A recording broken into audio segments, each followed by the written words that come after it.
Drama के start में हम एक लड़की को देखते हैं जिसके पीछे कुछ गुंडे पड़े हुए होते हैं। वो उसे मारने की कोशिश कर रहे होते हैं, लेकिन जो सामने लड़की होती है वो काफ़ी पावरफुल होती है और उसकी मार्शल आर्ट भी काफ़ी अच्छी होती है। वो एक एक करके सबको मार कर नीचे गिरा देती है। कहती है कि जो भी है ना तुम्हारे पीछे, उससे बोल देना जाकर कि मुझे मारने वाला आज तक पैदा नहीं हुआ। एक आदमी होता है, वो उसको गोली से मार देता है। कहता है इकलौता बंदा मैं ही हूँ तुम्हें मारने वाला। वो ऊपर से नीचे गिर जाती है। और अभी हम एंशिएंट एरा का सीन देखते हैं जहाँ पर कुछ बच्चे बहुत तेज से रो रहे होते हैं, मेरी माँ के पास जाने दो, मुझे मेरी माँ के पास जाने दो। लेकिन उनमें से जो दो लेडी होती हैं, एक उसकी आंट होती है, जैसे एक लेडी होती है ना, वो बच्चे को तेज से खींच खींच कर ले जा रही होती है। कहती है प्लीज मुझे कोई बचा लो, मुझे बचा लो। अब जो लेडी अभी तक सबको लग रहा था कि मर गई है, वो उठ जाती है। कहती है खबरदार, कौन ले जा रहा है मेरी बेटी को, किसकी इतनी हिम्मत। तो लेडी का सबने नाम माउंटेन रखा हुआ था, वो जाकर उसका गला पकड़कर ऊपर उठा देती है। कहती तुम्हारी इतनी हिम्मत कि उस छोटी सी बच्ची को यहाँ से लेकर जा रही हो। तभी एक दूसरा आदमी आता है, कहता है मैं तुम्हें बताऊंगा कि कैसे मारा जाता है। वो डंडा उठाता है तो उसके हाथ से डंडा छीन लेती है। कहती है तुम्हारी शक्ल देखकर ना मुझे किसी की याद आ रही है। पता चलता है ना कि मॉडर्न एरा में ना इसी शक्ल के आदमी ने उसको गोली मारी थी। पीटती है, इतना पीटती है सबका खून निकाल देती है। तीनों बच्चे कह रहे होते हैं कि जिस तरह ये इन सबको मार रही है ना, उसी तरह हमारी माँ हम लोगों को भी मारती है। देखो ना, इससे भी तेज तेज तो कभी मारती है। दोनों लेडी ना पत्थर उठा लेते हैं कि इसको मारेंगे। वो दौड़ा दौड़ा कर सबको मारती, किसी के सर पर मारती तो किसी के पैर पर मारती। यहाँ पर उस आदमी के तो पूरे मुंह को लाल कर देती है मुक्के मार मार कर। दूसरी आंट होती है पर वो उसके ऊपर जाकर बैठ जाती है। जैसे उसके ऊपर बैठती है ना, तो उसके पेट में जितना खाना होता है वो सब बाहर आ जाता है और इतने थप्पड़ों की बरसात करती है ना कि वहां पर वो रुकने का नाम नहीं लेती। कहती है मुझे क्यों मार रहे हो, प्लीज मुझे ऐसे मत मारो, मैं तुम्हारी सिस्टर इन लॉ हूँ। कहती कौन सी सिस्टर इन लॉ, जाओ यहाँ से। और वो ट्रेन की स्पीड से ना वहां से भाग जाती है। लेकिन जब वो पीछे मुड़ रही होती है तो तीनों बच्चे बहुत ज़्यादा डर रहे होते हैं। कहती वाह क्या बात है, मैंने तो बिना पेन के इतने क्यूट बच्चों को जन्म दे दिया। लेकिन जैसे वो टच करने चलती है तो ब्रदर होते हैं ना, उसके हाथ पर कट कर लेते हैं कि मेरी बहन को तुम नहीं बेच सकती हो। अगर तुम्हें मुझे मारना है तो मार लो, लेकिन मेरी बहन को नहीं बेचना है। तो तीनों बच्चों के पेट में गुड़गुड़ हो रहा होता है तो उन्हें भूख लगी होती है। कहती भूख लगी है, अभी बना कर लाती हूँ। जाती है अंदर, देखती है वहाँ पर कुछ भी नहीं है। कहती काश मेरे पास सुपरमार्केट होती तो मैं तुरंत ही चली जाती, सारा सामान खरीद लाती। और वो तुरंत सुपरमार्केट पहुँच जाती। कहती ये क्या, मैं तो सच में सुपरमार्केट आ गई। इधर तीनों बच्चे इंतजार कर रहे होते कि महक तो बहुत अच्छी आ रही है, लगता है माँ कुछ न कुछ खास बना रही है, लेकिन कहीं पॉइजन मिला दिया तो, या ड्रग मिला दिया, हम लोग बेहोश हो जाए और मेरी बहन रुई को ये माँ बेच दे, हम लोग खाना नहीं खाएंगे। तीनों बच्चे बैठे होते हैं, खाने से स्मेल तो बहुत अच्छी आ रही होती है, लेकिन तीनों ना खाने से डर रहे होते हैं क्योंकि उसकी माँ किसी एनिमी से कम नहीं थी।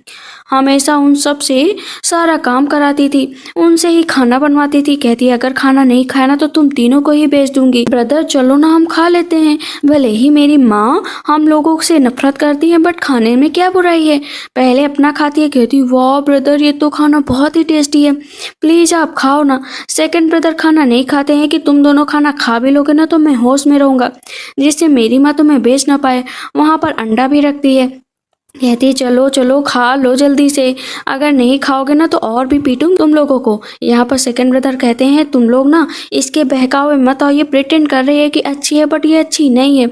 जैसे वो छोटा भाई उसका खाता है, कहता हाँ ब्रदर डिलीशियस है, आप खाइए ना। कहते नहीं मैं नहीं खाऊंगा, तुम लोग अंडे भी खा लो, मैं बस बैठ कर देखूंगा। माउंटेन कह रही होती है कि ये तो हमेशा ही केयरिंग बॉय बना रहता है लगता है। इधर हम देखते हैं सिस्टर इन लॉ इधर आती है और अपने हस्बैंड से कहती है पता है तुम वहाँ पर नहीं आए और उस माउंटेन ने मुझे इतना मारा। कहते हैं कि हाँ क्योंकि तुम उसके बच्चों को बेचने की कोशिश कर रही थी। मदर इन लॉ आ जाती हैं, कहती हैं कि देखो मैं तुम्हें एक आइडिया बताती हूँ, उस माउंटेन से अगर तुम्हें पैसे निकालने हैं तो उसमें से थोड़ा बहुत हिस्सा उस माउंटेन को भी दे दो। कहती है मदर कैसे माउंटेन को हिस्सा दे दूँ, सिर्फ 3 टेल्स में तो वो बिक रही है, अगर वो 3 टेल्स में मैं उसको दे दूंगी तो मैं खुद कैसे खाऊंगी। अंडे से अपनी सिकाई कर रही होती है तो उसको लगता है ना कि उसकी मदर इन लॉ भी उसकी सिकाई करेंगे, लेकिन सिकाई करने के बजाय एक अंडा उसके पास था, वो भी अंडा उसकी माँ खा जाती है। मन में सोच रही होती है एक अंडा बचा था वो भी इसको दे दिया, बताओ मैं क्या खाऊंगी, हम लोगों के पास तो खाने को भी नहीं बचा है। अब यहाँ पर उसकी मदर इन लॉ कहती एक रास्ता और है, वो लोग 1 किलोग्राम चावल लेकर गए थे, आज तक नहीं लौटाया। अगर वो लोग चावल नहीं दे सकते, उस चावल की जगह उसकी बेटी को लाएंगे। कहती वाह मदर, आप तो कितनी स्मार्ट है, इसमें हम कुछ गांव वालों को भी शामिल करेंगे जिससे वो रुई को हम लोगों को नेचुरली दे देगी, हम उसे बेच देंगे। कहता है लेकिन मदर वो अगर हम लोगों को मारेगी तो। कहती है क्यों मारेगी, वैसे भी उसका कोई हक नहीं बनता, वो तो पहले ही उन बच्चों के लिए कुछ नहीं करना चाहती है, इससे बेटर है कि हम लोग ही उसके बच्चे को छीन लें, वो तो हमेशा से उनको मारती है पीटती है। चलो कल अच्छा खेल खेला जाएगा। तीनों ना राक्षसों की तरह हंस रहे होते। सेकंड ब्रदर उठते हैं, देखते हैं कि उसकी माँ ना एक्सरसाइज कर रही है। कहता है कि अरे ये माँ को क्या हुआ है और ये एक्सरसाइज क्यों कर रही है, अरे ये पागल हो गई है क्या। कहता है कि मुझे नहीं पता है, लेकिन हम लोग अपना अपना काम करते हैं वरना माँ बहुत पीटेंगी। ऐसे ही काम करने चलते तो माउंटेन कहती रुक जाओ, चलो सब लोग पीछे हटो, अपना अपना आराम करो, आज से तुम लोग जो काम करते थे वो हम लोग करेंगे। वो उठाती है कुल्हाड़ी और मारने चलती है लकड़ी को काटने, लेकिन लकड़ी ही नहीं उठा पाती अपने मोटापे की वजह से। कहते उफ चलो तुम लोग कोई काम नहीं कर सकते तो ये लकड़ी ही उठा दो। तभी उसकी बेटी आती है, कहती है मदर मदर मैं उठा दूं। वहां पर वो लकड़ियां काटना स्टार्ट कर देती है। कहती वाह मदर आप तो कितनी स्ट्रांग है। लेकिन सेकंड ब्रदर कहते हैं मदर के झांसे में मत और रुई, ये बहुत बेकार है, ये हम लोगों को फूल बना रही है बेचने के लिए। सेकेंड हैंड आ जाती है वहां पर कि रुई को हम लोगों को दे दो, क्योंकि तुम लोगों ने जो 1 किलोग्राम चावल लिया था ना वो अभी वापस नहीं किया है। कहती है कि अच्छा 1 किलोग्राम चावल चाहिए, लेकिन वो तो अभी नहीं है। कहती है क्यों, चावल ना देने की वजह से मेरा हस्बैंड भूख से मरा जा रहा है, अगर उसे सही टाइम पर खाना नहीं मिला ना तो 1-2 दिन में वो मर जाएगा। हम लोग रुई को बेचेंगे नहीं तो पैसा कहाँ से आएगा, वैसे भी जिस तरह से तुम इन बच्चों के साथ बिहेव करती हो उस बच्ची को मुझे दे दो। इस पर वो सेकंड हैंड नीचे बैठकर रोने लगती है कि बताओ ये कैसे क्या कर रही है, यहाँ पर हम लोगों के पास खाने को नहीं, मेरा हस्बैंड मर रहा है, लेकिन ये लड़की हम लोगों से बहस कर रही है, एविडेंस है मेरे सामने कितना खाती है, ये घर पर कुछ नहीं बचता, यही सारा खाना खा गई होगी। सामने जाती है लेकिन फिर डर जाती है कि कहीं पिछली बार की तरह मुक्का कहीं इस बार न पड़ जाए। यहाँ पर चारों तरफ देखती है, कहती है कि ठीक है मैं अभी चावल दे देती हूँ। जाती है अंदर, कहती है सुपरमार्केट जाना पड़ेगा, लेकिन हर बार ट्रिक अपनाती है तो सुपरमार्केट जा ही नहीं पाती। कहती क्या है, ट्रिक तो सारी की सारी पावर ही चली गई। लेकिन बाहर वो लोग रुई को जबरदस्ती ले जा रहे थे, तो दोनों भाई अपनी बहन को छुड़ा रहे होते हैं। तब यहाँ पर आती है माउंटेन भागकर कि मेरी बेटी को छोड़ दो। कहती है ठीक है राइस दे दो और ले जाओ यहाँ से। कहती राइस तुम्हें बाद में मिल जाएगा, जिस टाइम राइस लाओगे उस टाइम अपनी बेटी को ले जाना। तब यहाँ पर माउंटेन कहती है तुम्हें मेरे हस्बैंड से डर नहीं लगता। यहाँ पर सेकेंड हैंड कहती है तुम्हें क्या लगता है कि तुम्हारा हस्बैंड वापस आएगा, बट वो तो 3 मंथ पहले गया था, आज तक वापस नहीं आया, क्या पता कहीं जंगली जानवर उसे खा गया हो, अब तो वो आ भी नहीं सकता। तभी वहां पर एक आदमी भाग कर आता है, कहता है कि बहुत ही गड़बड़ हो गया, जो तुम्हारे हस्बैंड है ना उनकी पीट कर डेथ हो गई। कहते देखा तुम्हारे हस्बैंड की तो डेथ हो गई, अब रुई को कोई भी नहीं बचा सकता, तुम्हारी बेटी को तो मैं लेकर ही जाऊंगी। जैसे ले जाने लगते कहती मेरी बेटी को छोड़ दो। रुई भी चिल्ला रही होती है कि माँ मुझे मत जाने दो ना, प्लीज मुझे बचा लो। उसके दोनों भाई भी बहुत तेज चिल्ला रहे थे, लेकिन सेकेंड हैंड बहुत खुश होती है। सामने से 3 तीर आती है जो उस जगह पर दीवार पर लग जाती है। इतने में तो सेकेंड हैंड और उसकी मदर इन लोग ना होश उड़ जाते हैं। सामने से पता चलता है कि जो है माउंटेन के हस्बैंड और उसका तीसरा बेटा भी आ गया। कहते हैं ये कैसे जिंदा बच गया। तब यहाँ पर वो सैनिक बोलता है कि अरे इसने ना पीट कर जो है खरगोश को मार डाला। सेकेंड हैंड कहती है कि तुम्हारे हकलाने की वजह से हम लोगों को पता नहीं चला। तभी इतनी देर में रुई अपनी आंट के हाथ पर काट लेती है और भाग जाती है। कहती फादर फाइनली आप आ गए, इस आंट ने हम लोगों के साथ बहुत बुरा किया। वहां पर वो जाता है सामने, जैसे ही जाता है तो इस पर मदर झूठ बोलने लगती है कि तुमने हमसे चावल लिया था लेकिन आज तक चावल लौटाया नहीं, मेरे बेटे की तबीयत कितना खराब हो गई है देखो ना। माउंटेन भाग कर आती है कि हस्बैंड आप कहाँ थे, कितना टाइम लगा दिया, 3 मंथ। कहते क्यों ज्यादा टाइम हो गया क्या, आ जाओ मेरे बच्चों इधर आओ। वहां पर चावल आया हुआ होता है, उसे दे देता है कि ले लो चावल। जैसे ही चावल देखते है कहती है यार 5 किलो से तो कम नहीं होगा, मैंने तो 1 ही किलो लिया था। वाह क्या बात है, ये चावल तो मुझे मिल गए। लेकिन इतनी देर में माउंटेन चावल छीन लेती है। कहती 1 किलोग्राम का था ना तो 1 ही किलोग्राम मिलेगा, तुम्हें क्या लगता है कि तुम्हें 5 किलोग्राम दे दूंगी, बिल्कुल नहीं दूंगी। सारा चावल अपने में गिरा लेती है और जितना थोड़ा बचा हुआ तो उसको दे देती। कहती है कि तुम मुझसे झगड़ने की कोशिश कर रहे हो, मुझसे पंगा ले रही। कहती है पंगा क्या, मेरा हस्बैंड वापस आ गया, उसे भी भूख लगी होगी। लेकिन अचानक से जो उसका हस्बैंड होता है देखता है कि उसका ब्रदर इन लॉ बेहोश पड़ा हुआ है खाना ना पाने की वजह से। माउंटेन कहती है कि मैं इसे ठीक कर दूंगी, मेरे पास मेडिकल स्किल है। कहते कौन सी मेडिकल स्किल है, मुझे भी बताओ। कहती है मेरे पास मेडिकल स्किल। जाते जाते उसके पैर पर हाथ रख देती है जिससे उसके हाथ की सारी हड्डियां टूट जाती हैं। कहती है ओ देखो देखो देखो, इसने रिस्पॉन्स किया। वहाँ पर चाकू निकालती है, कहती है अगर मैं इसको मारूंगी ना ये तुरंत ही उठ जाएगा, क्योंकि अगर एक एक अंग कट करूंगी मेडिकल साइंस के हिसाब से तो ये ठीक भी रहेगा, इसके अंदर से जो भी पॉइजन है जो भी कमजोरी है सब निकल जाएगी। बेचारे ब्रदर इन लॉ का तो गला सूख रहा होता है। वो चाकू लेकर बैठती है वहां पर मारने के लिए। जैसे ही चाकू ऊपर उठाती है कहती लाते तो ब्रदर इन लॉ दूर हट जाते हैं। उनको ऐसी अच्छी हालत में देखकर सब लोग कहते हैं तुम प्रिटेंड कर रहे थे अभी तक, मतलब जानबूझकर माउंटेन को फंसा रहे थे। कहती हस्बैंड मेरे ना पैरों में थोड़ा सा जकड़न हो गई, प्लीज उठाओ। कहती है बिग ब्रदर इतनी जल्दी ठीक कैसे हो गए, तुम्हें क्या लगता है कि तुम प्रिटेंड करोगे और यहाँ पर ट्रिक करोगे, हम लोगों को पता नहीं चलेगा। सब गांव वाले कहते हैं ये लोग तो बहुत ही दुष्ट हैं, अपनी रोजी रोटी कमाने का कोई और जरिया नहीं ढूंढते बल्कि छोटी बच्ची को जो है बेचने की बात कर रहे थे। उसके हस्बैंड कहते हैं कि तुम्हारी हिम्मत कैसे हुई मेरी रूही को ले जाने की। कहते हैं हम लोग तो अभी भी फैमिली है ना, तो 2 खरगोश लेकर आए, एक मुझे दे दो। सेकंड ब्रदर बोलता है कि बिल्कुल नहीं रैबिट दिया जाएगा, ये रैबिट मेरे फादर लेकर आए हैं शिकार करके, तो तुम्हें क्यों दे दिया जाए, वैसे भी तुम लोग इसके लिए जरा से भी क्वालिफाइड नहीं हो। लेकिन माउंटेन कहती है मुझे दो, इन लोगों को देना है। वो नहीं दे रहे होते तो वो जबरदस्ती छीन लेती है। लेकिन अचानक से वो खरगोश उसको कट कर लेता। कहती है अरे मुझे जो है खरगोश ने काट लिया। वो पागल होकर चारों तरफ से घूमने लगती है। कहती है मैं पागल हो गई हूँ, इस खरगोश ने मुझे काट लिया है। वो एक एक को दौड़ाने लगती है बिल्कुल ज़ॉम्बी की तरह। कहती है देखो ना मुझे क्या हो गया है। फिर कुल्हाड़ी ले लेती है। कहती मैं पागल हो गई हूँ क्योंकि मुझे खरगोश ने कट कर लिया है। जितने भी लोग खड़े होते हैं एक एक को दौड़ाती है। अब brother in law, sister in law, mother in law की बारी थी। उनके ऊपर कुल्हाड़ी से वार करती है तो तीनों वहां से भाग जाते हैं। कुल्हाड़ी फेंक देती है, कहती है कि तुम लोग यही डिजर्व करते हो। फिर से कुल्हाड़ी उठाने चलती है लेकिन बेचारी नीचे झुक ही नहीं पाती।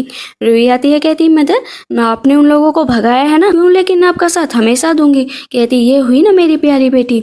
अब वापस देखती है कि वहां पर उसका हस्बैंड ना फिर से अपना हथियार तेज कर रहा है। कहती है अरे नहीं नहीं नहीं, पक्का ये मुझे मार डालेगा क्योंकि मैंने रूही को पहले बचाने की कोशिश नहीं की। धीरे धीरे ना चुपके चुपके से बगल से निकल रही होती है। उसका हस्बैंड कहता है रुको। कहती है लगता है कि मैं ऐसे ही मर जाऊंगी, एक तो यहाँ पर मुझे भेज दिया, ऊपर से इस तरह मरने का मुझे कोई शौक नहीं है। अगर मैं ज़्यादा तेज भाग भी नहीं पाऊंगी, ये तो शिकार करने में भी माहिर है, लेकिन मैं अपना पूरा दम लगाऊंगी ताकि मैं इससे लड़ पाऊँ। आज या तो ये या तो मैं। वो अपने हाथ में कुल्हाड़ी ले होती है। कहती ये मैं मार डालूंगी। जैसे मारने चलते तो वो कुल्हाड़ी पकड़ लेता है कि तुमने ये कुल्हाड़ी अपने हाथ में क्यों ली, क्या हुआ है तुम्हें, तुम पागल हो गई हो क्या। कहती है हस्बैंड मुझे लगा कि तुम मुझे मारोगी। कहते हैं नहीं, मैं तो ऐसे ही जो है हथियार तेज कर रहा था ताकि मैं तुम्हारे लिए खाना बना सकूं। कहती क्या, मैंने तो कुछ और सोचा था, लेकिन चलो अच्छी बात है। कुल्हाड़ी टूट चुकी होती है, उसको भूख भी लगी होती है। कहती है मुझे अपना वजन कम करना ही पड़ेगा, मैं इतना ज़्यादा जो खाती हूँ। वहाँ पर वो चारों बच्चों को सुला देती है। कहती है कि इतना ठंड का टाइम है, मुझे कुछ और इंतजाम करना पड़ेगा, नहीं तो इन लोगों को और भी ठंड लगती जाएगी, बेचारे मेरे बच्चे। वहां से वो चली जाती है। दरवाजा खोलती है तो देखती है कि वहां पर उसका हस्बैंड नहा रहा होता है। ऐसी अच्छी बॉडी और उसको नहाते हुए देख कर ना माउंटेन के नाक से ब्लड निकलने लगता है। कहती हो मुझे तो यकीन नहीं हो रहा है कि मेरी जिंदगी में ये दूसरा टाइम है जब मैं किसी आदमी के साथ सोऊंगी। ये बात उसका हस्बैंड सुन लेता है। कहता है कि सेकेंड टाइम, ये बताओ तुम्हें फर्स्ट टाइम किसके साथ सोई थी। उसका गाल पकड़ कर ना अपनी तरफ खींचता है। कहती है कि अरे मैं तो झूठ बोल रही थी, तुमको गलत फहमी हुई है। फर्स्ट टाइम मेरे फादर थे, उन्होंने मुझे पाल पोस कर बड़ा किया। उसके चेस्ट पर हाथ रख देती है। कहती है इसका क्या मतलब है। कहती है इसका कोई मतलब नहीं है कि तुम ही मेरी ज़िंदगी में पहले और आखिरी रहोगे। वैसे तुम्हारी बॉडी इतनी अच्छी है ना कि मुझसे देख कर रहा ही नहीं जाता। मन में सोचती है कि कोई बात नहीं, कुछ दिनों का इंतजार कर लेती हूँ। लेकिन अचानक से वो फिर से सुपरमार्केट पहुंच जाती है। कहती है कि ऐसा क्या शब्द बोलती हूँ कि मैं यहाँ पर पहुंच जाती हूँ। कहती है क्या बोला था, क्या बोला था, नहीं मैंने तो कुछ तो बोला था। वहां पर उसे याद आता है कि जब भी उसे भूख लगती थी वो अपने पेट पर हाथ रखती थी तो वहां पर पहुंच जाती थी। वो तुरंत ही अपने हस्बैंड से के गले लग जाती है। तब यहाँ पर उसका हस्बैंड कहता है पहले से डिफरेंट है। इधर अभी हम देखते हैं कि वो लोग फिर से बाहर जा रहे थे कुछ खाने खाने का सामान लाने के लिए। उसके फादर कहते हैं कि तुम अपनी बहन के साथ रहो। कहता है ठीक है फादर, मैं रूही को प्रोटेक्ट करूंगा। अभी यहाँ पर माउंटेन क्या करती है ना, अपने दोनों बच्चों के गले पर एक स्पीकर टाइप सीटी बांध देती है ताकि उसमें से जब भी आवाज हो तो उन दोनों को बचा सके। अपने दूसरे बेटे को भी पहनाना चाहती थी लेकिन वो पहनते ही नहीं है कि हस्बैंड के गले लग जाती कि हस्बैंड मेरे बच्चे तो मुझे कुछ समझते ही नहीं है, देखो ना मेरे सामने कैसे नौटंकी कर रहे हैं। तो उसके फादर सबको पहना देते हैं। अपना फिर से नाटक करने लगती है। कहते अपने मदर से इस तरह आर्ग्यू नहीं करना चाहिए। अपने हस्बैंड के साथ वो भी चली जाती है। रूही कहती है ब्रदर इस तरह माँ को कुछ नहीं कहते हैं, वो बहुत अच्छी हैं, आपको पता है वो हमारी बहुत केयर करती है। कहते तुम बहुत छोटी हो ना इसलिए समझ में नहीं आता। इधर उसके हस्बैंड को देखते हैं कि वो जो है खरगोश को फिर से पकड़ लेता है। हस्बैंड कहता है देखो तुम लोग वेजिटेबल इकट्ठा करो, मैं दूसरी जगह से शिकार करके आता हूँ। उसे अच्छी वेजिटेबल मिल जाती है। कहती वाह ये तो अच्छी बात है, यहाँ पर इतनी सारी वेजिटेबल है, मैं इससे सबका पेट भर दूंगी। लेकिन वह झुक वहाँ पर नहीं पाती है। इधर दोनों भाई कहते हैं कि मत उन्हें लेसन सिखाना ही चाहिए ताकि वो हमारी जिंदगी से दूर चली जाए। वे दोनों वहाँ से भाग जाते हैं। कहती है कि एक पलक झपकी ये दोनों बच्चे कहाँ गए, वो ढूंढ रही होती है। इधर हम देखते हैं कि जो उसका हस्बैंड होता है ना वो कोई नॉर्मल इंसान नहीं होता है, असल में वो क्राउन प्रिंस होते हैं। तभी वहाँ पर उसके दो सैनिक आ जाते हैं। कहते हैं कि मास्टर आप इतना टाइम हो गया है, आप भला इस वर्ल्ड से कभी निकलेंगे भी या नहीं निकलेंगे। आप उस मोटी मोटी 200 किलोग्राम लड़की के साथ जो है इतने टाइम से रह रहे हैं, भला आप बोर नहीं होते? उस लड़की के साथ आपका क्या भला होता है, वो किसी काम की नहीं है। इस पर प्रिंस बोलते हैं तुम जुबान बंद रखो। दूसरा मंत्री बोलता है कि आप ना सच बता रहा हूँ, यहाँ से निकले वरना उस औरत के चक्कर में एक दिन आप मर जाएंगे। इम्परर का बर्थडे भी 2 मंथ में आने वाला है। कहते हैं ठीक है तभी चलेंगे। अभी हम देखते हैं कि अचानक से वहाँ पर धरती हिलने लगती है, भूकंप आ जाता है। कहते हैं ये क्या हुआ? कहते हैं कि मैं तो ठीक हूँ लेकिन बच्चे जरूर किसी न किसी मुसीबत में होंगे। थोड़ा सा पीछे चलते हैं जहाँ पर वो दोनों बच्चे अपनी माँ से बचकर ना भाग रहे होते हैं। लेकिन ब्रदर कहते हैं कि हम लोगों से ना अपनी माँ से दूर ही रहना चाहिए, वो हम लोगों से जरा से भी प्यार नहीं करती, जब थक जाएंगी ना तो खुद ही आ जाएंगी। लेकिन सामने उसकी माँ खड़ी होती है। कहती तुम्हें क्या लगता है भागोगी और मैं तुम्हें पकड़ नहीं पाऊंगी? मैं तुम जैसे बच्चों से अच्छे से डील करना जानती हूँ। कहते हैं कि आज इन बच्चों को बचाने के लिए मुझे कुछ करना पड़ेगा ताकि ये मुझे प्यार करने लगे। लेकिन उसी टाइम भूकंप आ जाता है। उन बच्चों से कहती हटो हटो, लेकिन वो हाथ झटक देते कि हम नहीं जाएंगे। पत्थर उन दोनों बच्चों के ऊपर गिरने वाला होता है तो वो दोनों बच्चों को नीचे धक्का दे देती है। उसके ऊपर ना सारे पत्थर गिर जाते हैं। कहते हैं मदर आपने सच में हम लोगों को बचाने के लिए किया? कहती है नहीं बच्चों, तुम लोग मुझसे इतनी नफरत करते हो, आप प्लीज मुझसे नफरत मत करना। दोनों बच्चे खूब तेज से रोने लगते हैं कि मदर प्लीज प्लीज प्लीज। वो पत्थर को उठा रहे होते हैं लेकिन उठा ही नहीं पाते क्योंकि वो बहुत भारी होते हैं। कहते हैं मदर आपको कुछ नहीं होगा, हम लोग अपनी पूरी एनर्जी लगाएंगे। माउंटेन कह रही होती नहीं नहीं बच्चों यहाँ पर मुझे छोड़ दो, मैं मर जाऊंगी कोई बात नहीं, मेरा मरना तय है क्योंकि मैं यहाँ से उठ नहीं सकती हूँ। कहते हैं मदर हम लोग आपको छोड़कर नहीं जाएंगे, हम लोग फादर को बुला कर लाएंगे। कहती है बहुत देर हो जाएगी और अपने फादर से कहना दूसरी शादी कर ले, तुम्हारी दूसरी माँ आएंगी ना तो तुम्हारा बहुत ख्याल रखेंगी। कहते हैं माँ हमसे गलती हो गई, प्लीज इस तरह मत करो ना।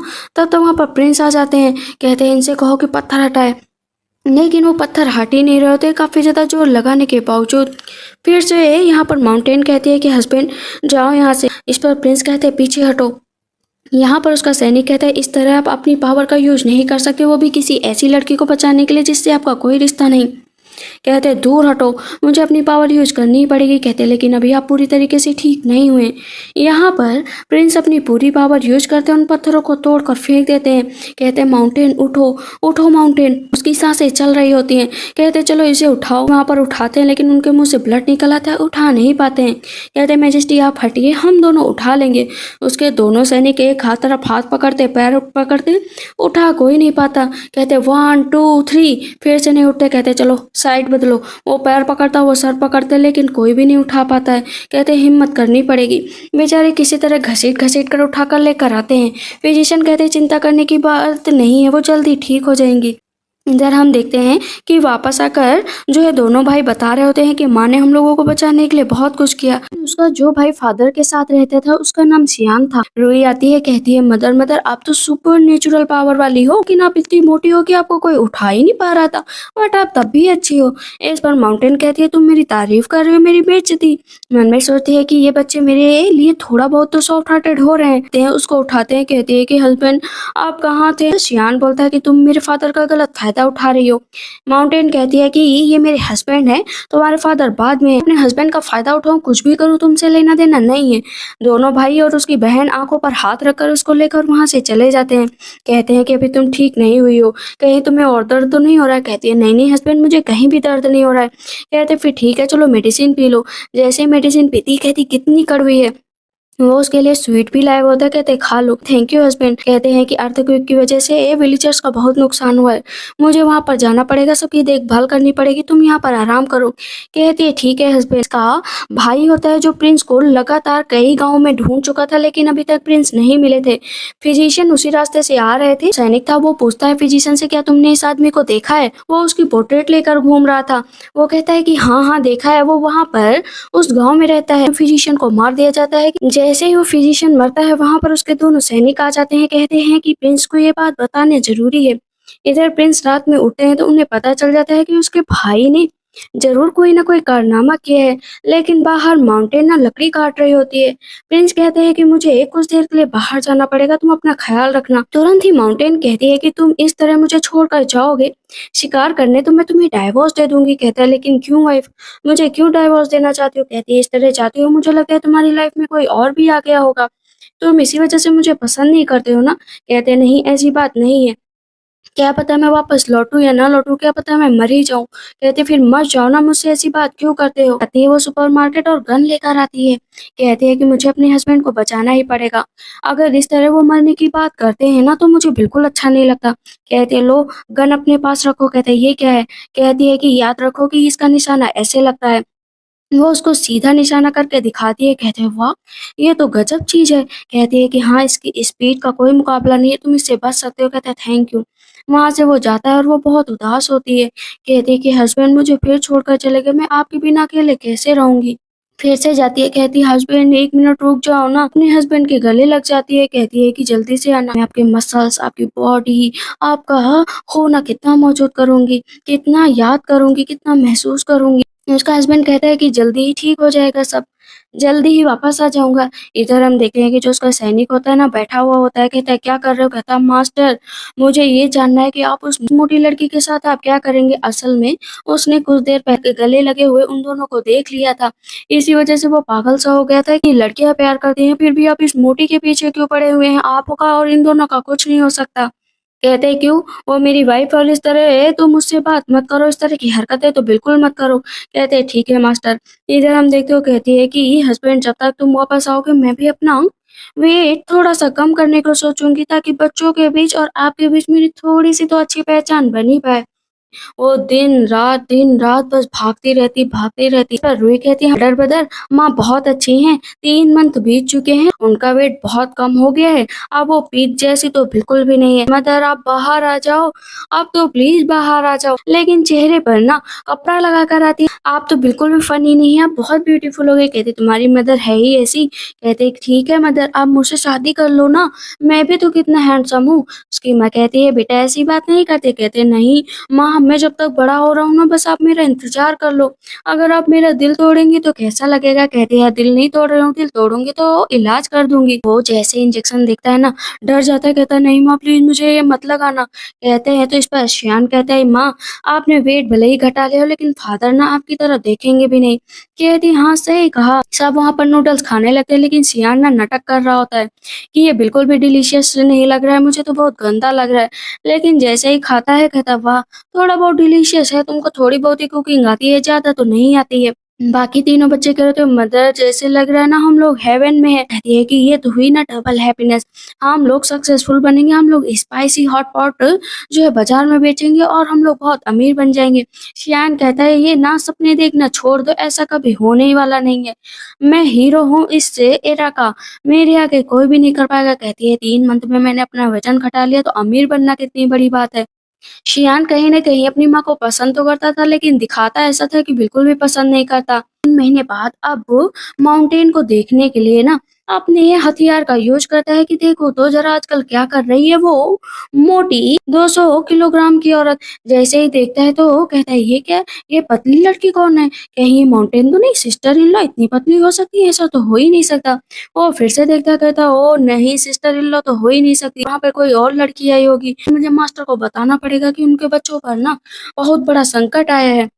इधर हम देखते हैं कि माउंटेन अब पहुंच चुकी होती है मार्केट। वहां पर वो अपने बच्चों के साथ खड़ी होती है, कहती है अरे मेरे बच्चों रुक तो जाओ।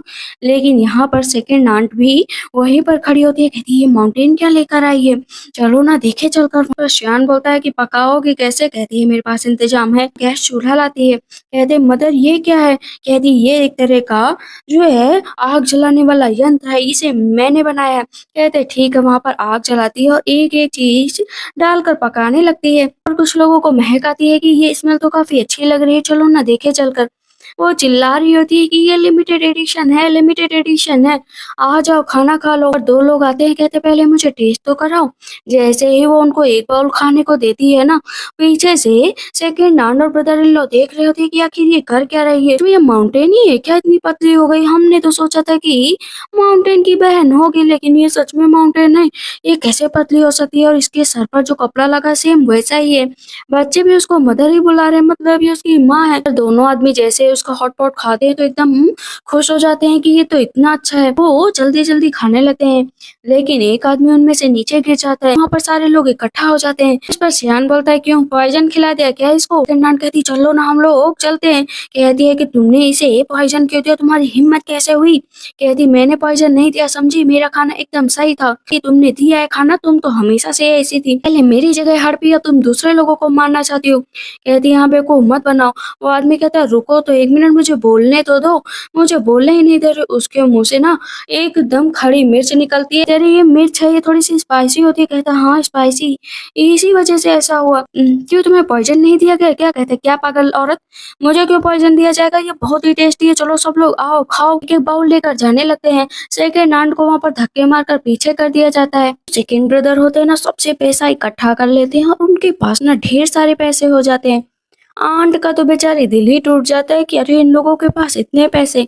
घर आकर जब माउंटेन सारी टेल्स को गिराती है ना, तो बोलती हाँ मदर आप तो एकदम अमेजिंग है, हम लोग इस सिटी में ना अच्छा खाना खाएंगे, अच्छे से घूमेंगे। मदर इन लोग कहती हैं कि ये क्या है। तब वहां पर वो बताती है कि माउंटेन यही बेचकर बहुत सारा पैसा कमा रही है और उसने अपना सारा वजन भी घटा लिया है, मतलब पैसे कमाने का यही एक जरिया है, तो हम लोग भी पैसे कमा सकते हैं। उसका बेटा कहता मदर लेकिन हम लोग ये सब चीज लाएंगे कहाँ से। बोलती है कि मेरे पास एक आइडिया है, सब लोग रेडी हो जाओ, उसकी सारी की सारी रेसिपी चुरा लेंगे, उसका जितना खाना है वो भी चुरा लेंगे और हम लोग हो जाएंगे सबसे अमीर। माउंटेन सुबह उठते और अपने मुंह पर कपड़ा बांध लेती है। बच्चे भाग कर आते कहते हैं मदर मदर कुछ गड़बड़ हो गया, हम लोगों का सारा सामान चोरी हो गया।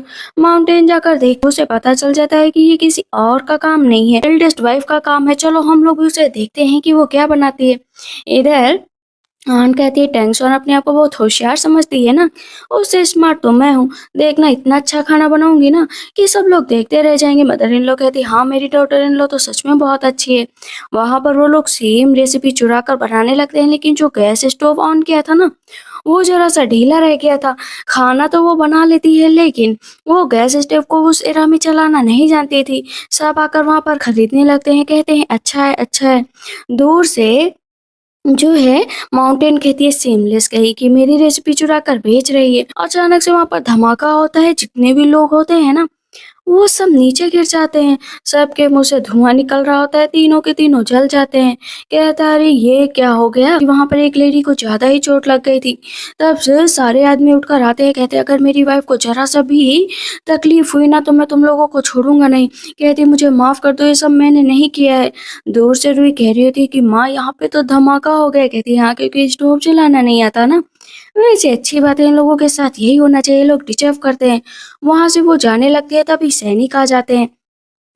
जितने भी लोग होते हैं उन पर आरोप लगाते हैं कि इनकी वजह से मेरी वाइफ और मेरी मदर इंजर्ड हो गए हैं। कहती नहीं नहीं ये हम लोगों की गलती नहीं है, ये हम लोगों का गैस स्टोव भी नहीं है, ये हम लोगों को फ्रेम किया गया है। सैनिक कहता भला तुम लोगों को कौन फ्रेम करेगा। कहती वो जो सामने लड़की जा रही है ना टैंक्स वन, उसने किया है। ये थे क्या, उन लोगों को पकड़ कर लाया जाता है तो सैनिक बोलता है तुम्हारा नाम टैंक स्वान है। कहती है हाँ। यहाँ पर वो जबरदस्ती उसके ऊपर इल्जाम लगाने लगती है आंट कि इसी की वजह से ये सब कुछ हुआ। मदर इन लॉ बोलती है कि मेरी डॉटर इन लॉ तो बहुत अच्छी है, नेचर वाइज भी बहुत अच्छी है। कहते तुम सब सेमलेस हो, मुझे फ्रेम कर रहे हो, जबकि मुझे तुम लोगों को पनिशमेंट देनी चाहिए। कहती क्यों पनिशमेंट चाहिए, हम लोग अभी एक फैमिली है और तुमने जानबूझकर हम लोगों को फंसाने का कहा है। कहती है अगर फैमिली है ना तो चलो अभी अलग हो जाते हैं, हम लोगों का आज से कोई भी रिश्ता नहीं। कहती ठीक है चलो। मदर इन लॉ कहती है मैंने तो कागज पहले से ही तैयार करके रखे थे, चलो सिग्नेचर करो। अपना अंगूठा काट रही होती है लेकिन कटता ही नहीं। कहती है मदर इन लॉ लगता है इससे कुछ भी नहीं हो पाएगा, चाकू लेकर ही नहीं आई। कहती हाँ सही कहा तुमने। सैनिक से तलवार लेने चलती है। सैनिक कहता है कोई गड़बड़ी मत करना। कहती है नहीं कोई भी गड़बड़ी नहीं करूंगी, बस मुझे हल्का सा हाथ काटना है। जैसे अपना हाथ काटने चलती है धीरे धीरे लेकर जाती है, लेकिन वहां पर मदर इन लॉ का ही हाथ कट कर देती है और उधर से ब्लड लेकर उस कागज पर लगा देती है। मदर इन लॉ कहती है ये क्या किया तुमने, मुझे बहुत दर्द हो रहा है। लेकिन इतनी देर में आंट जो होती है ना उस सैनिक को ना कुछ टेल्स दे देती है, जिसके बाद वो सैनिक कहते हैं इन लोगों को पकड़ लो। इस पर चियान बोलता है कि तुम हम लोगों को नहीं पकड़ सकते हो, ये मेरी माँ है और मैं इनका रखवाला हूँ। टैंगचॉन कहती है कि मेरे बच्चों को छोड़ दो, अगर ले जाना है ना तो मुझे ले चलो। अभी वहाँ पर ढेर सारे सैनिक आ जाते हैं। पता चलता है वहाँ पर प्रिंस आ चुके होते हैं। इस पर mother in law brother in law सब लोग कह रहे होते हैं कि ये झूठा इंसान है, भला ये प्रिंस कैसे हो सकता है, यहाँ पर प्रिंस कैसे आ सकते हैं, ये मेरा ब्रदर इन लॉ है, ये झूठ बोल रहा है। सब कहते हैं ये क्राउन प्रिंस है। जमीन पर सब लोग बैठ जाते हैं। यहाँ पर मदर इन लॉ कहती है कि ये कैसे पॉसिबल है, पर ये प्रिंस बन सकता है। तो इस पर सैनिक जाकर इस पर मंत्री जाकर उस सैनिक को थप्पड़ मार देता है, तुम्हें तुरंत ही ग्रेट करना चाहिए। यहाँ पर सेकंड ब्रदर और शियान बोलता है कि वाह हम लोग तो अमीर हो गए। हो जाती है तुरंत कि हस्बैंड। प्रिंस को क्या लग रहा था ना कि ये वो लड़की है ही नहीं। वहाँ पर वो अपने मुंह से कपड़ा हटाती है, वो उसको देखता है। पीछे से सैनिक बोलता है कि प्रिंस आपकी वाइफ से ज्यादा सुंदर ये लड़की है, आपको इसे अपना लेना चाहिए। कहते हैं चुप बैठो, मुझे मेरी वाइफ ही चाहिए। तीनों बच्चे क्लियर करते हैं कि फादर आप इतने दिनों से आए नहीं थे। तो मदर ने खूब एक्सरसाइज की, वो तलवार उठाकर नीचे फेंक देती है। कहती है कि तुमने अपनी वाइफ को नहीं पहचाना, मैं तुम्हें छोड़ूंगी नहीं। जाकर गले लग जाती है लेकिन मैं तुमसे बोलूंगी नहीं, तुमने मुझसे इतना बड़ा झूठ बोला है। तीनों उसके brother in law sister in law सब लोग थे, उनको सजा दी जाती है कि जो है अच्छा खासा दंड तो दो। को ना अपनी बाहों में उठा लेते और सबके सामने से ले जा रहे होते हैं। वो लोग पैलेस पहुंच जाते हैं तो प्रिंस हाथ देते हैं, एक एक बच्चा हाथ पकड़कर उतरता है, लेकिन जैसे ही टैंक स्वान की बारी आती है तो वो प्रिंस का हाथ ही नहीं पकड़ती। दोनों सैनिक पीछे से हंस रहे होते हैं। कहते हैं कि अगली बार हंसोगे ना तो जीभ काट दूंगा। यहाँ पर माउंटेन भी बहुत खुश होती है कि वाह मेरा हस्बैंड तो सच में अमीर है। पीछे से सैनिक आता है, माउंटेन के कान में कहता है प्रिंस ने आपके लिए एक सरप्राइज रखा है। कहती क्या सरप्राइज रखा है, मुझे जाना है। लेकिन अंदर जाते ही उसे आवाज आती है कि वहां पर एक लड़की है जो उसके बच्चों को मार रही है। इस पर शियान खड़ा होता है कि तुम मेरे भाई बहनों को नहीं मार सकती। जैसे ही मारने चलती है तो वहां पर सामने आ जाती है माउंटेन। माउंटेन को चोट भी लग जाती है। कहती है तुम ठीक हो ना। कहता है कि मदर आपने मेरी वजह से चोट क्यों खाई। कहती कोई बात नहीं। उसकी दासी बताती है कि ये ग्रेट जनरल की बेटी है और तुम्हारी हिम्मत कैसे हुई स्टॉप करने की। वो फिर से मारने चलती है तो इस पर माउंटेन उसका कोड़ा रोक लेती है। कहती है कि अगर दोबारा हाथ उठाया ना तो छोड़ूंगी नहीं। दोनों के बीच ना आर पार की लड़ाई चल रही थी कि मेरे बच्चों को मारा, क्योंकि जो सेन सूजी थी ना उसकी मार्शल आर्ट बहुत अच्छी थी। प्रिंस को ये बात हैरान कर रही होती है कि इसे इतनी ज्यादा मार्शल आर्ट कैसे आती है। चारों बच्चे कह रहे थे वाह मदर तो गजब है। पर प्रिंस आ जाते हैं, कहते प्रिंस देखो ना ये लड़की मुझे कितना परेशान कर रही है। लेकिन प्रिंस उसकी तरफ ध्यान ही नहीं देते और जाकर माउंटेन के बगल खड़े हो जाते। कहते तुम्हें चोट तो नहीं लगी। लेकिन माउंटेन नखरे दिखा रही होती है कि अगर तुम थोड़ी देर पहले नहीं आते ना तो ये पीट पीट कर मुझे मार डालती। लुई जाकर बताती है कि फादर इसने ना मदर को मारा है, मदर की पीठ पर चोट भी लगी है। वहां पर वो सबसे महंगी दवा मंगाता है, लेकिन जो माउंटेन होती है चलने को तैयार नहीं होती है। रूही कहती है कि फादर अगर वो चल नहीं रही है ना तो आप इसे उठा लो। प्रिंस उसको उठा लेते हैं और लेकर जा रहे होते हैं। चारों बच्चे भी पीछे पीछे जा रहे होते हैं। उसको बैठा देते हैं तो वो भागने लगती है। कहते हैं कि सरप्राइज नहीं देखोगी। ये मुझे सरप्राइज की कोई जरूरत नहीं। लेकिन वहां पर उसने ना सोने का बेड रखा हुआ होता है। से पीछे मुड़ती है, कहती है हाँ मुझे सरप्राइज की बहुत जरूरत है। कहते ये तुम्हारे लिए है। कहते मुझे तुम्हारी चोट देखना है। कहती है नहीं दिखाऊंगी। लेकिन जबरदस्ती वो उसके चोट देखता है। शियान को बचाने के लिए तुमने ये सब कुछ अपने ऊपर लिया। कहते शियान बहुत अच्छा बच्चा है, वो सबकी केयर करता है। उसके लिए इतना दर्द सहा तो कोई बात नहीं। जान कहता है कि सच में चेहरे से खतरनाक लगती है मदर, मदद के लिए अपने ऊपर जो है इतना कष्ट सहा। रुई आती है, कहती है देखा भाई, मैंने तो पहले ही कहा था मदर हम लोगों को बहुत प्यार करती है। अंदर चलते हैं, लेकिन अंदर जाते ही वहां पर उसके फादर ना जो है माउंटेन को दवा लगा रहे होते हैं। तो इस पर शियान कहता है ये तुम दोनों के बीच क्या चल रहा है। प्रिंस तुरंत ही माउंटेन के ऊपर कपड़ा डालते हैं, उसकी आंखों पर हाथ रखकर लेकर जाते हैं। कहते फादर आप अपना वक्त बिताइए। कहती है ये बच्चे भी ना, मैं चाहता हूँ कि फादर का बर्थडे आने वाला है, तब तक तुम रुक जाओ। कहती है ठीक है, अगर फादर का बर्थडे आने वाला है तो रुक जाऊंगी। पता है कि तुमने मेरी जान बचाई। कहती है कैसे। वो उसको गन देता है, कहता है इसकी वजह से, अगर ये तुम ना देते तो मैं बहुत पहले ही मर चुका होता। कहते हैं थर्ड प्रिंस की वजह से, क्योंकि वो मुझे कई सालों से ढूंढ रहा है, उसकी मैजेस्टी बनने की चाहत है। रास्ते में जब मैं उस दिन आ रहा था तो उसने हम लोगों पर अटैक कर दिया। जैसे वो मुझे मारने चला तो मेरा सैनिक मुझे बचाने आ गया। का अच्छा हुआ बंदूक मेरे पास थी तो मैंने उस पर तुरंत ही फायर किया, और उसके सैनिक पर भी। वहां से प्रिंस उस दिन चले गए। इतनी प्रिंस अपनी बातें बता ही रहे होते हैं, इतनी देर में माउंटेन क्या करती है ना, जो बेड होता है ना उस पर जो सोने की परत चढ़ी होती है उसको निकालने लगती है। प्रिंस कहते ये क्या कर रही हो। कहती वैसे भी तुम मरने वाले हो, मैं ये सारा सोना उखाड़ लूं। कम से कम मेरे पास सेकंड ओपिनियन तो होना चाहिए ना, ताकि मैं यहाँ से भाग पाऊं। तुम्हारा क्या भरोसा, तुम कब मर जाओ, मेरे पास बैकअप प्लान होना चाहिए। और प्रिंस अपने चेस्ट पर उसका हाथ रखते हैं। कहती थी वैसे मैं तुम्हें इतना ज्यादा प्यार करता हूँ, कभी भी मैंने तुमसे कोई शिकायत नहीं की। तुम मोटी हो दुबली हो मुझे कोई फर्क नहीं पड़ता। कहती है कि अरे तुम लड़के हो, अब मुझसे बर्दाश्त नहीं हो रहा, तुमने मुझे फोर्स किया है। वो किस करने लगती है। वहां पर वो दोनों अपना टाइम स्पेंड करने लगते हैं। आधा दिन निकल जाता है, चारों बच्चे आते हैं। कहते हैं मदर मैं आपके लिए ये खाने का सामान लेकर आई हूँ क्योंकि दोपहर हो चुकी है। कहती थैंक यू बेटा। लेकिन शियान गले पर निशान देखता है तो कहता है आपके गले पर निशान कैसा है। सैनिक बोलता है अरे आजकल इतने मच्छर घूम रहे हैं, किसी ने भी काट लिया होगा, मच्छर हैं ही इतने दुष्ट। तब इस पर मंत्री बोलता है कि तुम्हें समझ में नहीं आता है कि आखिर किसने काटा है। प्रिंस और सिस्टर इन लॉ के बीच ना कुछ तो हुआ है। कहती है मैं तुम्हारी जुबान काट दूंगी, इस तरह बच्चों के सामने बोल रहे हो। कि मदर बहुत सारे कपड़े भी धुलने को और बहुत सारा काम भी आखिर कौन करेगा।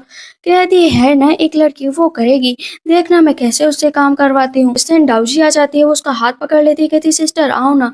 पीछे से मंत्री कहता है आखिर इन दोनों लोगों के बीच क्या चल रहा है। सैनिक कहता है दोनों लड़ने वाले लोग साथ में कर क्या रहे हैं। इधर बच्चे कहते हैं जरूर मदर का कोई प्लान होगा, आखिर हमारी मदर है ही इतनी स्मार्ट। इस पर सेंडाउजी कहती तुम जानबूझकर मुझे यहाँ लेकर आई हो क्या। कहती है नहीं सिस्टर, पता है मैं एक कंट्री वुमेन हूँ, मुझे यहाँ के बारे में इतना नहीं पता है। और पता है प्रिंस मुझे लाइक भी नहीं करते हैं, वो तुम्हें लाइक करते हैं, मैंने खुद अपने कानों से सुना है, उन्होंने मेरे सामने कई बार बोला है। इसीलिए अगर तुम उनके दिल में जगह बनानी चाहती हो ना तो कुछ काम कर लो। कहती है क्या काम करना है, मुझे सब काम आता है, मैं सब कुछ कर सकती हूँ, भले ही मैं प्रिंसेस हूँ, मुझे कुकिंग करनी आती है, मुझे वॉशिंग करनी आती है, हर चीज। कहती है ठीक है फिर तुम्हें ना इसी चीजों से दिल जीतना है, तुम्हें बच्चों का ख्याल रखना है, उन्हें खाना खिलाना है, और तभी प्रिंस तुम्हारी तरफ अटेंशन देंगे। कहती है ठीक है बताओ मैं क्या करूँ। कहती है बस कुछ कपड़े धुलने। अंडाव जी की दासी कहती है मेरी मिस कभी कपड़े नहीं धुले तो आप कैसे धुलेंगी।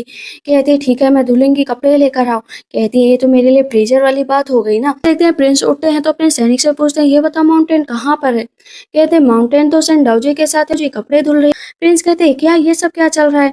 वो कपड़े फैला रही होती है, दोनों कहती है कपड़े धुल गए, उसका कंधा दर्द करने लगता है। प्रिंस देखते हैं कि इतने सारे कपड़े धुले गए हैं। कहती है कि वो मुझे आपकी चिंता हो रही थी, साथ में बच्चों की भी, तो मैंने ये काम कर दिया। प्रिंस कहते हैं कोई बात नहीं, जाकर तुम आराम करो और कुछ अच्छा सा खाना। मन में सोचती है सही कहा था माउंटेन ने, अभी तक इतने सालों में प्रिंस ने कभी मेरी तरफ देखा भी नहीं, ना ही चिंता जताई, लेकिन आज पहली बार ऐसा था कि उसने मेरी तरफ ध्यान दिया।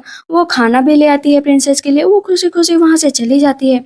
प्रिंस कहते हैं अब ये क्या करने की कोशिश कर रही हो तुम, एविल थिंग्स करना छोड़ोगी नहीं लिटिल फॉक्स कहेगी। गलत मत समझो, ये बहनों का प्यार है, दो बहनों का प्यार, इनके बीच कोई भी नहीं आ सकता। रात में वो फिर से टैंक्सवान के पास जाती है, लेकिन सुनती है कि वहां पर प्रिंस आपको मुझसे प्यार नहीं है, मुझे पता है कि आप अब बच्चे पैदा नहीं कर सकते, क्योंकि जितने बच्चे पैदा होने थे हो गए, अब आपकी जिंदगी में कभी भी ये पल नहीं आएगा, फिजिशियन ने मुझसे बताया है, लेकिन अब मैं क्या ही करूं। प्रिंसेस इतना आपसे ज्यादा प्यार व्यवहार करती है ना कि मैं उनका दिल भी तो नहीं तोड़ सकती। मेरी तो शादी हो गई है, लेकिन आप उनसे शादी कर लो।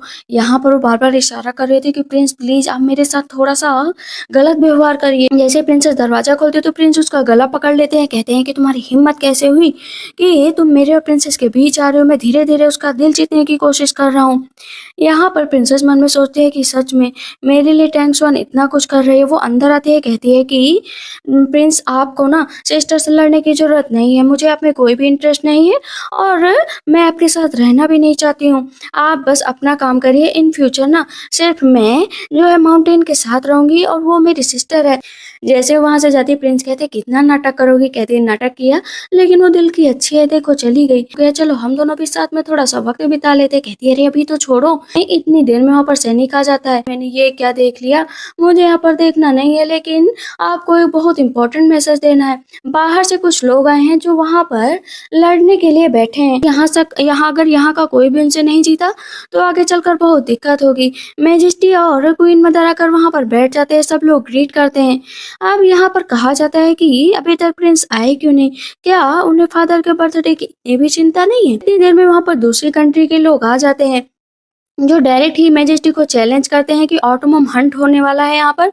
मैं भी तो देखूं यहाँ पर कौन सबसे ज्यादा ताकतवर है।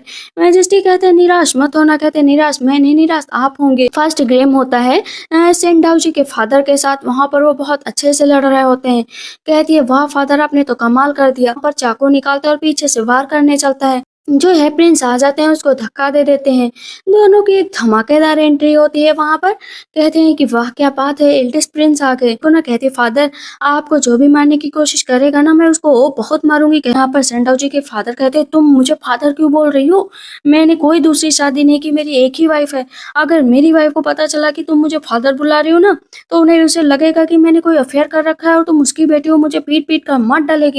कहती फादर ये अडॉप्टेड बेटी है आपकी। कहते हैं अरे तुमने तो मुझे डरा दिया था। यहाँ पर दूसरी कंट्री के लोग अब प्रिंसेस को जो है टारगेट पर लेते हैं डाउजी को कि तुम मुझसे लड़ोगे। तो वहाँ पर माउंटेन आती है कि चलो मुझसे लड़ाई कर लो ना। यहाँ पर प्रिंस भी कहते तुम लड़ने नहीं जा सकते, कहती तुम बस मुझ पर यकीन करो। बहुत देर तक लड़ाई हुआ करती है। तब यहाँ पर सेंडाउ जी कहती है फादर आपको चिंता करने की जरूरत नहीं है, ये बहुत स्ट्रांग है। वो उसको ऊपर उठा देता है, कहता है अभी इसे नीचे पटक दूंगा।